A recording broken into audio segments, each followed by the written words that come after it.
Hey, what's up, guys? It's Tommy here, and I'm a black, Latino, queer, trans man living in Florida. Hope you're having a blessed day, and here we go. So, IVF. We are now approaching, in a few more days, the third IVF expensive appointment. Wow.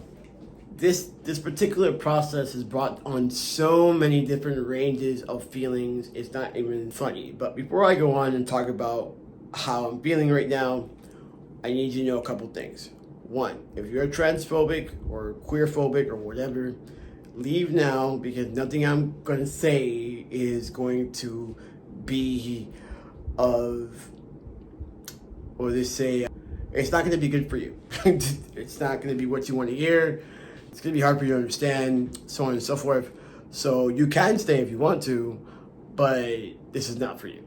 Two, I am a trans man that speaks from my own experience. I do not speak for the entire community. Three, I reserve the right to change my mind, because sometimes you get new information, and this journey is really going to bring about an evolution of me going to a higher self. I can feel it. And four, I'm happy that you're here.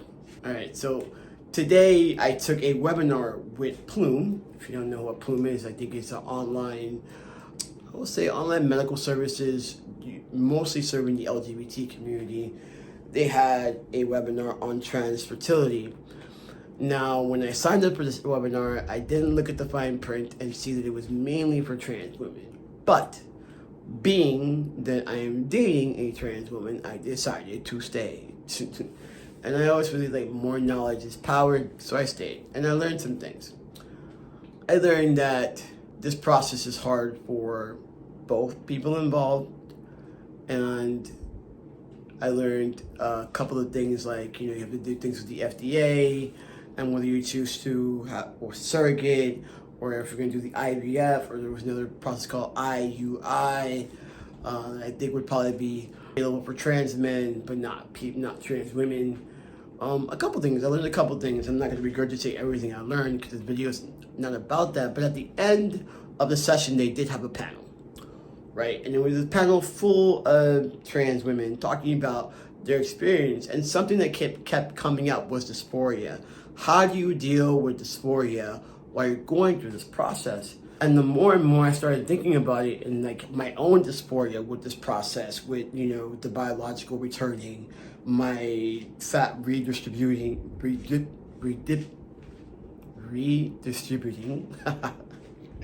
not being on T and not having the same emotional range that I usually have when I'm on T, missing the strength, missing how quickly I bounce back from workouts, missing the amount of energy that I have when I'm on T, dealing with the possibility of becoming a seahorse dad or not becoming a seahorse dad. How do I feel about that? Being more visible, period, in the community is another thing that I deal with when it comes to dysphoria and things of that nature. Because a part of me struggles with being out, right? A part of me does. A part of me struggles still with a lot of internalized transphobia and homophobia. And I will explain to you why. I grew up, if you don't know, I grew up in church. I grew up in a Latino church. I'm a black Latino. That means no matter whether I go to the black community or I go to the Afro-Latino community, being queer in any sense of the word is usually not embraced. It's not. And when I was growing up, my queerness took a minute to be embraced. I had to fight for that. So I have already been ingrained into my subconscious mind that being queer is bad. And the more that I can fit into this heteronormative box, the less problems I'm going to have in life.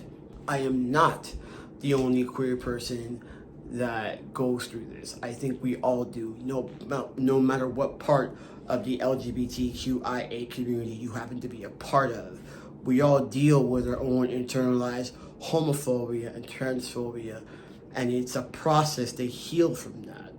And what I'm learning in this IVF process is that I still have a lot of healing to go. And as a trans man, if I were cisgender and heterosexual, I wouldn't have to deal with this.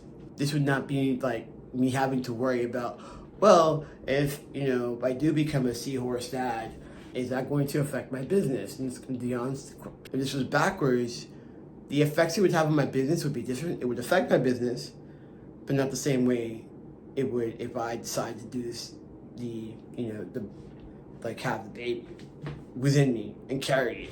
I would have the added stress of having to be out, and not only having to be out, but having to be out and doing things that men supposedly can't do because they don't want to include trans men in the definition of men, to be totally transparent. And then I thought about how much hoops and things we have to go through as queer people. And I've been listening not only to queer folks like myself in the trans community, but I've been also listening to gay men and lesbians that have families and what they had to go through to get their families. The cool thing about having a kid when you're queer, is that you want the kid. The kid's never an accident. Usually never an accident, excuse me. I did hear about 1 or 2 seahorse dads that had their kids by accident. But, you know what I'm saying, usually it's planned. So I'm in this meeting, I'm listening to them, and they're all talking about dysphoria and how when they were labeled as one thing, the idea of having a child was not that great. But if they got the appropriate label that matched their gender, then they were okay with having children. And I thought about it some more, and I'm like, well, I understand that, and I think I can understand that. But still, I am starting to realize that some of my homophobia and transphobia come from me always seeing something through a heterosexual, cisgendered, heteronormative lens. And the more that I can flip that and see it through my queer lens, through the beauty of being queer, and embracing that I am queer and I am different than what society claims things are supposed to be, and that's okay. That's A-okay. Because most of the stuff that people say about queer people they're not tangible things, right? It's not like we don't go off and start our own businesses and become productive members of society. We do. Yes, we also have people that do sex work, but for the most part, not everybody who's who's trans and who is gay and who is lesbian or who is bi or whatever go into sex work. A lot of us start our own companies and we're very successful people. And that's possibly why they don't want that much representation of us, because if we start breaking those stigmas, then I don't know, maybe we might be happy and people will figure out there's more ways to be to have life and to be happy and to be okay. Maybe, just maybe. So as I'm going through this, I'm exploring and healing from my own internalized transphobia and healing from my own homophobia, because still to this day, I take pause when I'm saying that I'm queer or that I am pansexual, because that's what I am.